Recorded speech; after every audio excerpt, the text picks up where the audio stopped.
আর ওগুলো যখন আমি করতাম আমার পাশে আমার আম্মু থাকতো, আমার আম্মু বলতো যে এত সুন্দর করে কি ক্লাসগুলো নিতে পারে।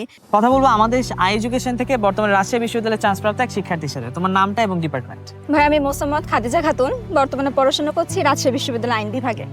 আজকে সংবর্ধনার অনুষ্ঠানটা কেমন লাগছে এবং এই যে তোমার হাতে ক্রেস্ট কেমন অনুভূতি? আলহামদুলিল্লাহ অনেক ভালো লাগছে, কারণ যখন অনেক দিনের স্বপ্ন ছিল যে পাবলিকান হিসেবে প্রতিষ্ঠিত হবে বা নিজ ইউনিভার্সিটি থেকে এমন একটা সংবর্ধনা নিব, আমি যখন ফার্স্ট টাইমার ছিলাম। ফার্স্ট টাইমে ম্যাক্সিমাম এর টার্গেট থাকে ঢাকা ইউনিভার্সিটি। সো তোমার জার্নিটা কেমন ছিল? টার্গেট কি ছিল বা রাজশাহীতে কিভাবে আসা?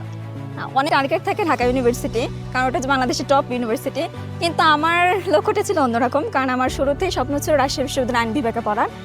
আর এই জন্যই আমি শুরু থেকে ইন্টারমিডিয়েট ফার্স্ট ইয়ার থেকে আমার জার্নিটা শুরু করি এডুকেশনের সাথে। মূলত আমি ডিউ আইসি ব্যাচে ছিলাম, আচ্ছা। আর পাশাপাশি আরইউ আইসি ব্যাচেও অ্যাডমিট ছিলাম। যারা ধরো সামনে ভর্তি পরীক্ষা দিবে বা অ্যাডমিশন টেস্ট দিবে, সেই জুনিয়রদের উদ্দেশ্যে তোমার কি সাজেশন থাকবে?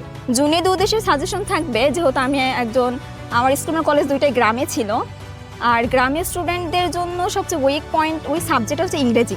আর ইংরেজিতে যে তারা কোয়ালিফাইড টিচারের অনেক অভাব থাকে গ্রামে, তার ঠিক মতো কোয়ালিফাইড টিচারের যে গাইডলাইন থাকে সেটা পায় না। সেজন্য তারা অ্যাডমিশনের প্রিপারেশন নেওয়ার জন্য অনেক কনফিউশন থাকে যে আমি কি নিব, আমি কি পারবো। কারণ অ্যাডমিশনের সময় বাংলাদেশের টপ ইউনিভার্সিটিগুলো, টপ যে কলেজগুলো আছে সেখানে স্টুডেন্টের সাথে টপে কম্পিট করে তাকে তার জায়গাটা নিতে হবে। সেজন্য আমি শুরু থেকে অনলাইন প্ল্যাটফর্ম এডুকেশনের সাথে ছিলাম। আর মহসিন পাটোয়ারি ভাইয়ের বেসিক টু অ্যাডভান্স যে ক্লাসগুলো ছিল সেগুলো করার কারণে আমার ইংরেজি অনেক স্ট্রং হই। তার পাশাপাশি আমি সুফিয়ান ভাইয়ের যে ব্যাকরণ ক্লাসগুলো ছিল ওইগুলো আমি অনেক মনোযোগের সাথে করতাম। আর ওগুলো যখন আমি করতাম আমার পাশে আমার আম্মু থাকতো, আমার আম্মু বলতো যে এত সুন্দর করে কি ক্লাসগুলো নিতে পারে।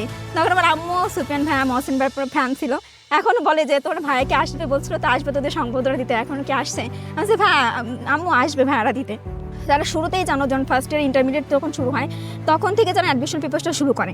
কারণ বাংলাদেশে এডুকেশন সিস্টেমটা এক এক সময় এক এক রকম হয়, কখন কী হয় সেটা বলা যায় না। যদি তারা ফার্স্ট ইয়ার থেকে অ্যাডমিশন প্রিপারেশন শুরু করে সেক্ষেত্রে তারা অন্যদের থেকে অনেক এগিয়ে থাকবে এবং তাদের স্বপ্নটা পূরণ করতে পারবে।